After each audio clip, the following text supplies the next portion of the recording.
Jerome Powell started the FOMC meeting by admitting inflation was, quote, just a bit worse. Yeah, no shit, Sherlock.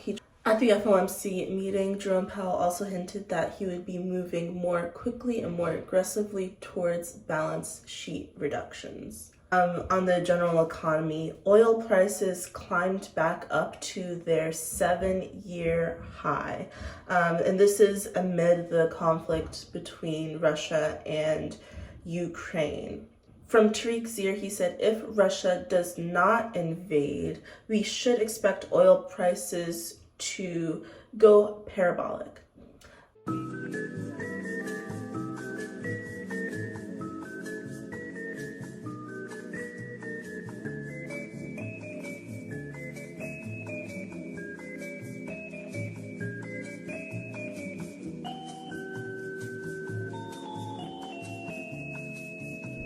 Ei, tô precisando falar com você. Será que você tem tempinho pra me dar? Tá mandando aí. É que eu sou virgem e queria que você me descabaçasse. Eu tô pelo morrão, com o DJ do baile aberto, um baseado. Tá ligado, né, porra? Que aqui tá tudo bem, monitorado ponta a ponta e lado a lado. Passa nada, porra. É que hoje tem baile, nós fica suave. As piranhas já sabem que o fundo é aqui. Vem que nós tá... Powell said he has not made decisions on the size of rate increases and will also begin to let the balance sheet run off. He was also asked if he thought the monetary and fiscal policies taken up at the beginning of the pandemic were too aggressive and could be causing inflation now. His response was, quote, what we did was a lot, but he also said it's too soon to tell, of course, if what they did caused inflation. Spoiler alert, it did. One of the things the market was looking for clarification on was the rate hike we can expect. He did not clarify on how much the rate hike would be.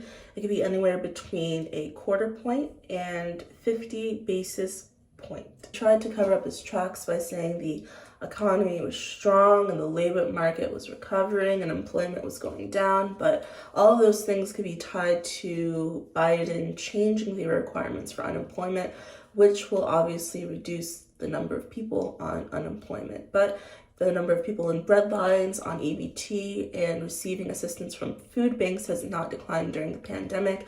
So it can be said that none of the Fed's actions of bailing out banks or creating over $100 trillion a month were effective in addressing growing inequality and the wealth gap. We cannot expect to see rate increases until March.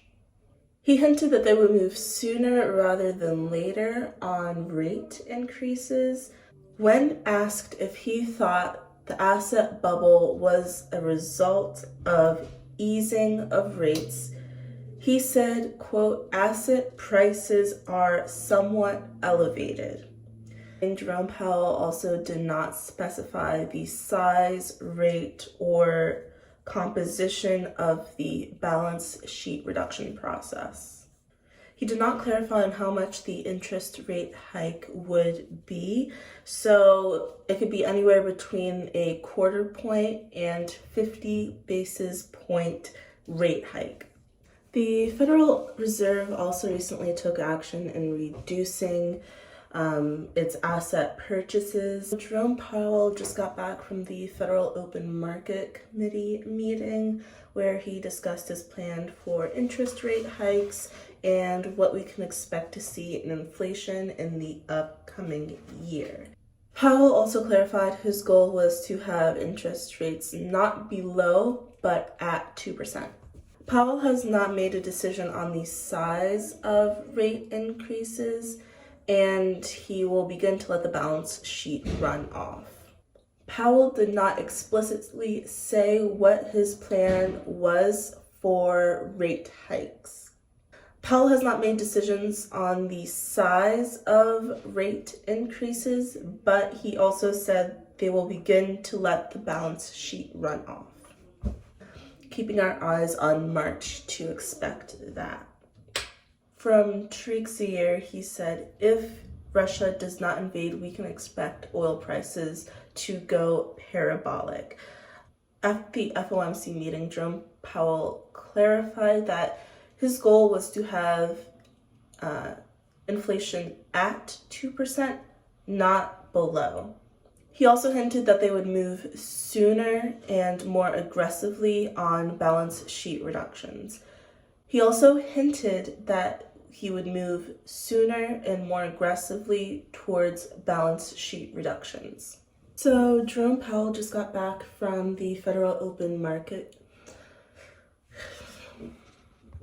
And lastly, another piece of information markets were looking for clarification on was the balance sheet, and he did not specify the size, composition, or pace of the balance sheet reduction process.